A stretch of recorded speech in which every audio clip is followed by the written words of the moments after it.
Hi, I hope you're well. I was asked, I think about a week ago, by Jordan Baseman to put out a video on GDPR.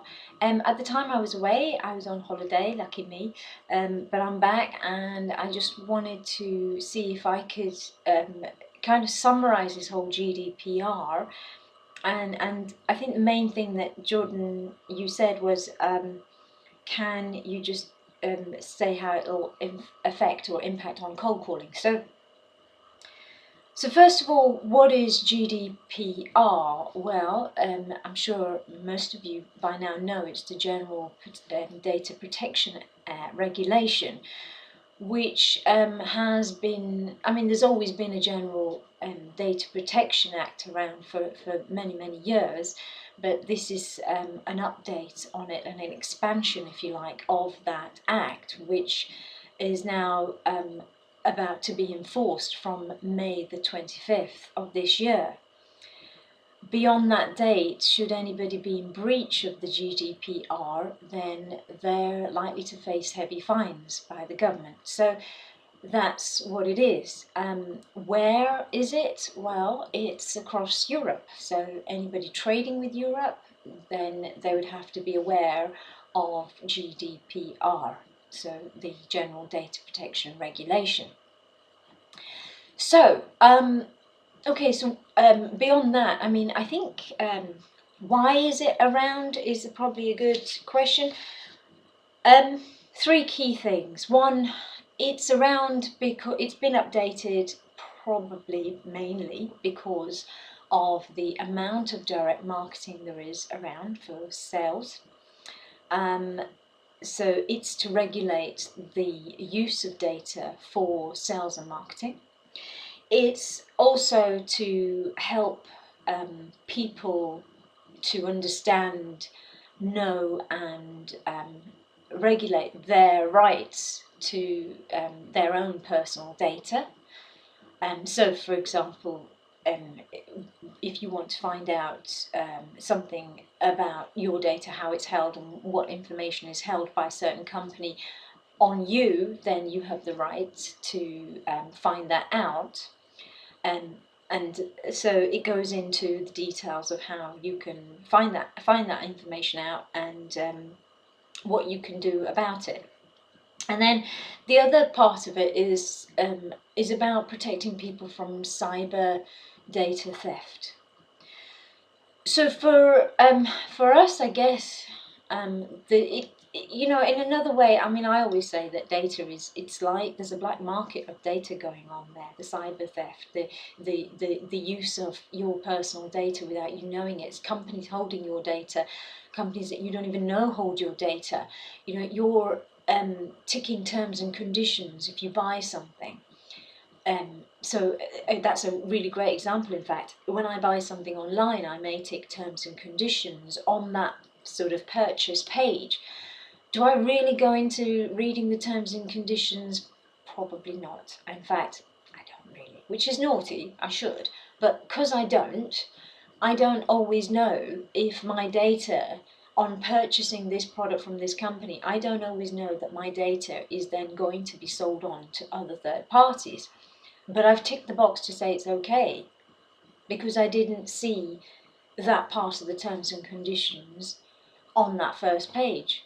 I didn't want to click on terms and conditions and read it on another page. So part of this is about creating some transparency around how your data is used, how it's held. It's also about making sure that you are in complete compliance with how you're using people's data and how you're holding it. And also to protect us all from cyber theft, which is increasingly becoming a threat in today's world. So how does it affect cold calling? Well, okay, if you work for an organisation, the organisation you work for will have by now, I'm sure, put some data protection officers in to make sure that you are, as an organisation, complying with the GDPR and will be complying with the new regulations from the 25th of May this year. And if you as an individual are making direct marketing calls or emails, then the things that you ought to know will come from your data protection officer. So you may have already been told how to conduct yourself or behave on the phone or when you send an email. If you haven't, then please ask. But here's my kind of tips to you where being sort of compliant with GDPR is concerned, and cold calling. So I will pick up the phone and I will speak to a person. During that phone call, I have to give that person as much opportunity as you feel is reasonable, to opt out of any further calls and to opt out of any emails from me.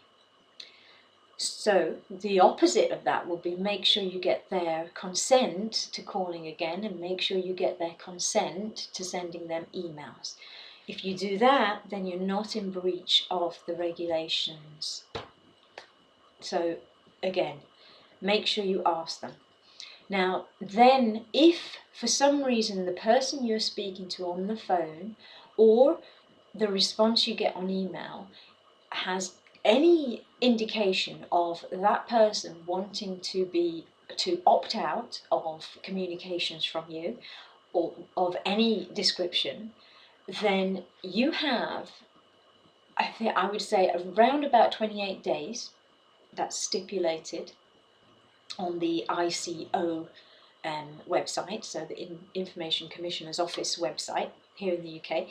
So it says a reasonable amount of time, 28 days, you must respond to that and take action to their request. So if they've requested to no longer receive any information or any kind of direct marketing from you, then you need to act on that. Now, if you're like me and you work on your own, it's easy. You put a note down for yourself to make sure that you do not contact that person again. If it's an organisation, then hopefully your organisation that you work for should have explained to you what they want you to put on your database, and then how they then deal with that data going forward. You can reconnect with an individual, but it has to be, again, a reasonable amount of time, and there must be a decent reason, a valid reason as to why you're communicating with them again after they asked you not to. So, for example, if a month later you think, oh, I've got a new product or service, I'm going to contact them, that's kind of not what you can do. But again, your organisation will be able to help you on that. If, however, there's been a change that might impact on them, or you're just cleaning up your database, then you can check with them to say, I just want to check you did opt out of marketing from us 6 months ago, just want to check if this is still the case. So there are reasonable, I suppose, reasonable actions you can take over certain periods of time, but on the whole you've got to assume that they don't want you to contact them. Okay, how does this impact on cold calling on the whole? Don't stop selling. Alright, don't let this become an excuse or another barrier or another reason why you feel you can't pick up the phone. If you're working for an organisation already, you will be compliant, because I have no doubt whatsoever that every organisation is on top of this right now. If you work for yourself, then just, as I said, just be respectful of the person that you're speaking to and listen to them. And if they ask you not to contact them, then don't. If you're going to send them an email, ask them if it's okay to send them an email. Don't just send one. Now, hopefully you're doing that anyway, so there shouldn't be too much that you need to be concerned about. Also, if you hold your own data, have a look into the background of how you have to make sure that your use of that data is transparent to the person whose data it is. If you haven't already, please look it up, but here's my bottom line to you. People may start to use GDPR as an excuse or another reason to fob you off on the phone or to tell you to go away. That's fine, they're going to do that anyway. It's probably the same people that were going to give you smokescreen objections anyway. Don't let that put you off. It's not going to increase, really. It's not going to suddenly, you're not going to get every single person on the phone saying, I don't want to speak to you because of GDPR and we want to opt out. On the whole, I don't think there's going to be that much change in response.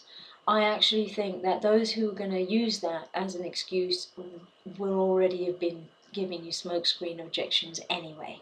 So please don't let this put you off. Continue to cold call. Continue to sell. If we did not sell, then we don't have the money to pay data protection officers in an organisation anyway. So it's got to happen. It's got to keep going. Don't let it put you off. Okay, keep going, keep smiling, be confident, and just make sure you check on the GDPR where your company, your organisation is concerned and where you are concerned if you hold data. Right guys, I hope that's helped a little bit. I hope that's made you feel a little bit more confident in the fact that, you know, this isn't the end of cold calling and this isn't the end of selling.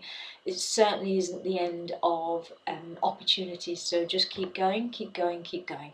All right, sell, sell, sell. I'll speak to you soon. Take care.